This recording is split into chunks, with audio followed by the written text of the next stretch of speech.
Establishment کے لاڈلوں سے عوام خفا، اینٹی اسٹیبلشمنٹ سیاستدان مقبول کیوں؟ حکومت کے نتیجے میں نامقبول ہو جانے کی روش کو کیسے بدلا جا سکتا ہے؟ یہ روش اسٹیبلشمنٹ کے لیے بھی لمحہ فکریہ۔ سلیم صافی کا ہنگامہ خیز کالم۔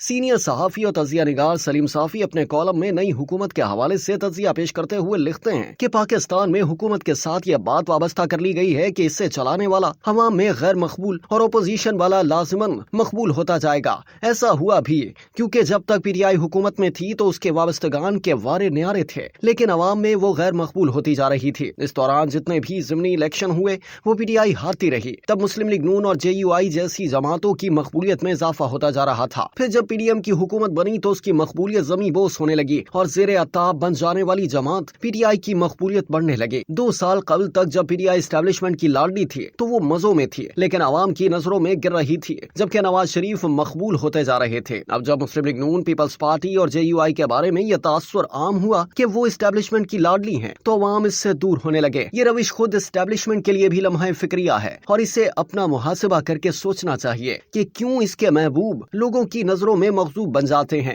حکومت کے نتیجے میں نامقبول ہو جانے کی روش کو بدلا جا سکتا ہے، لیکن اس کے لیے حکومت کرنے والی جماعتوں کو خود کو بدلنا ہوگا۔ دنیا کے کئی ممالک میں الٹا لوگ حکومت کے ذریعے ہی مقبول بنتے ہیں۔ طیب اردوان پہلے استنبول کے میئر تھے اور یہاں بہتر حکمرانی کے ذریعے وہ پورے ملک کے محبوب اور پھر سربراہ حکومت بنے۔ وہ چونکہ اچھی حکمرانی کر رہے ہیں تو کئی مرتبہ تواتر کے ساتھ لوگوں نے انہیں ووٹوں کی سپورٹ سے نوازا، اور جب ان کی حکومت کے خلاف کچھ لوگوں نے سازش کی تو عوام سڑکوں پر نکل کر ٹینکوں کے آگے لیٹ گئے۔ اسی طرح انڈیا کے نریندر مودی پہلے ایک ریاست کے حکمراں تھے، لیکن وہاں سے انہوں نے بہتر کارکردگی اور پاپولزم کے ذریعے اپنی مقبولیت اتنی بڑھا دی کہ وہ دوبارہ انڈیا کے حکمراں بن گئے۔ گویا حکمرانی کے ساتھ عدم مقبولیت لازمی نہیں، بلکہ حکمرانی جہاں مقبولیت گراتی ہے وہاں مقبولیت دلواتی بھی ہے۔ اگر حکمراں اچھی حکمرانی کرتے ہوئے لوگوں کے دل جیت لے تو وہ مقبول سے مقبول تر بھی بن سکتا ہے۔ یقیناً اس وقت پاکستان کی حکمرانی آسان کام نہیں، لیکن اتنی مشکل بھی نہیں جتنا کہ اسے بنا دیا گیا ہے۔ اگر حکمراں ایک انقلابی فیصلہ کر لیں کہ انہیں مافیاز پر ہاتھ ڈال کر دولت کی غیر منصفانہ تقسیم کو ختم کرنا ہے، اور پھر وہ ایسا کر بھی ڈالیں، تو نہ صرف پاکستان کا معاشی بحران ختم ہو جائے گا بلکہ وہ حکمراں ہمیشہ کے لیے امر ہو جائیں گے۔